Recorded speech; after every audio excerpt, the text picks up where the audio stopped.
Hey, team players, today is discussing the Cincinnati Bengals, what they look like post-draft, and really kind of where they are in the echelon of the division, the AFC, and the NFL.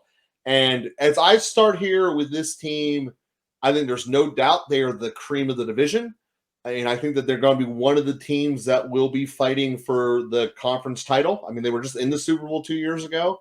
And a lot of this has to do with the fact that if you have the combination of Burrow, Higgins, and Chase, a lot of other mistakes can be hidden up. The one thing that I love about the Bengals is that they're just choosing a direction and they are going all into it. To me, when I look at how this team has been constructed in the offseason based upon what they have, they are kind of rebuilding the Peyton Manning Colts. They are saying on defense, we want to rush the passer super aggressively, have some corners that when you're scared, they can be opportunistic and pick you off. But make no doubt about it, the way we win is we outscore you. So are they going to be good against the run? Not really. Do they have the ability to own the clock? Yes. So offensively, everything that these guys have done in the offseason, I am really a fan of.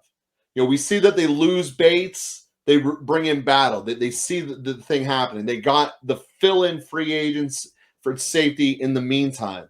I look overall at this team, and assuming that Charlie Jones is one of these guys who's potentially able to develop the fourth-round receiver they got, I mean, they could just already be planning on restacking the pipes and letting Higgins go.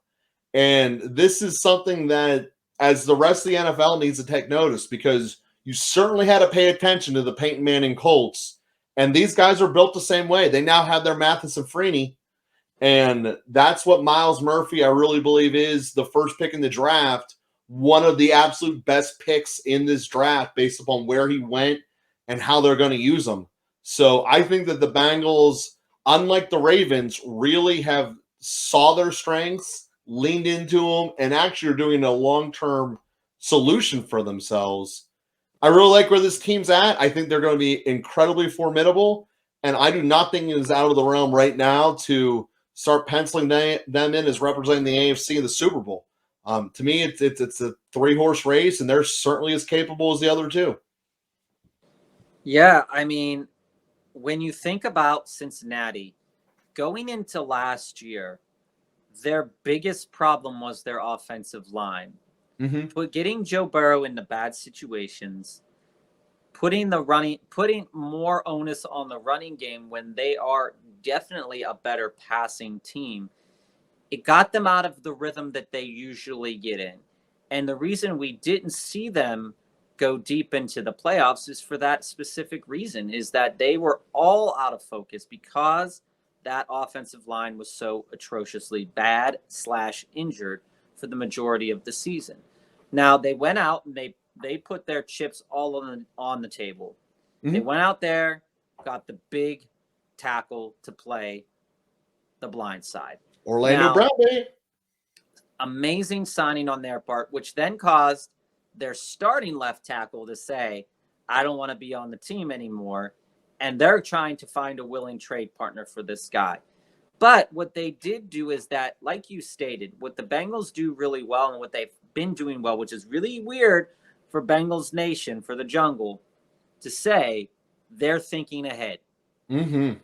Because last year they drafted a safety as well. That safety has been on their team all year last year. And he's going to slide in to replace their loss in Bates and Bell. Now, they've also picked up a backup who, for all intents and purposes, could start. Then they also took a guy in the draft who could start. They've taken care of the holes that they believe they've seen. And that out of an organization is what you want any organization in the league to be able to do. Now, one of the things that they've done, like we said, was shoring up the back end of their defense. Mm-hmm. But the issue is that the AFC North is not really blowing your tops off down in the back end of the field. Where that's coming in at is your intermediate and your front end. And so what the Bengals did is they went out there and they got Myles Murphy out of Clemson, who could be a day one starter and could continue to play day 1, day 2, day 3, week 4, week 7, week 8, and not have a lot of issues, because we had talked about this when we talked about the Ravens and when we talked about linebackers, is that big teams in college protect their linebackers. And when they come to the NFL, they might not be as good as we thought they were. But they don't protect their edge rushers. They let their edge rushers do whatever they want. And Myles Murphy is going to do what he wants. And you pair him with a pretty decent, if not very, very good defensive line that the Bengals have. You're talking here now, they can stop the run. Now they can still stop the pass. Let's see how that goes. Where this all comes down to, though, is Burrow going to have enough time to do what Burrow does best, and will they hold a lead? Those are the two things that had been true about the Bengals last season, and we want to make sure we're going to go out there and do that. Now, they had 7 picks, I believe, this year. Now, did they necessarily nail each one? No. But do I believe if I'm comparing good enough, them, though. Do I believe if I'm comparing them against the other teams in the AFC North, I would probably grade this draft out of the 4 AFC North teams second. Yeah, I agree with that. And no I doubt. think that they went and they addressed needs, but at the same point in time, like you stated, they didn't have a lot of needs because they planned ahead. And that's something that we can't say about every organization in the NFL. You can't even say that about them 3 years ago. Exactly. That's something that this new regime really has done. And it's scary, it being in the AFC North, that the old laughingstock has gotten their stuff together. It can happen. It won't happen in Cleveland, but it can happen. And they're built to be a solid team this year. And like you said, there is no questions that if you're talking about AFC contenders this year, you've got to put the Bengals at 2 or 3 in the whole AFC as the potential to take it to the Super Bowl. See, I'm going to push that they're. I can believe the number in the first. They actually beat the Colts, or the Chiefs rather. So do the Colts, but they actually beat the Chiefs, and not too many other teams can. And they have done it in that building. So the fear that they have to be at home, it isn't really there. And their offensive line is the worst enemy. In general, gets a very soft schedule because they're playing the AFC South, which is the weakest division in the AFC, and they're playing the NFC West, which has 2 of the worst teams in the NFL in it. So the Bengals are going to have an amazing record just from those 8 games alone. You know, they're probably winning at least 6 of those 8 between the entire AFC South and the NFC West. So, yes, San Francisco will be a fight for them. San Francisco, Seattle will be a fight. But it's in Cincy. So when you look at this, we'll see how the back end turns out, because I don't know if they're built to stop Metcalf, Lockett, and no, they're built to lure you Smith. into a shootout, though. They're lure built you for a into a shootout, that is and then true. stack you. And this is where it comes into the table here, is when you get to a game like that, is Seattle's pass rush better than the Bengals' offensive line? That's the question every Bengals game is. Could be one of the best games of the year. I mean, every single Bengals game basically will come down to that competition, because you know that Chase and Higgins are better than any secondary they face. And you know Burrow will make things happen. It's not like he's not going to throw it into tight windows and not make plays. So it literally every single game. And we know Joe Mixon's useless. And they protect Burrow. And we know Joe Mixon's useless. Unless he's putting up 5 touchdowns in a game. You know? Well, that only happened once, and it didn't happen again after that. I don't think he scored another touchdown until like 5 weeks after that.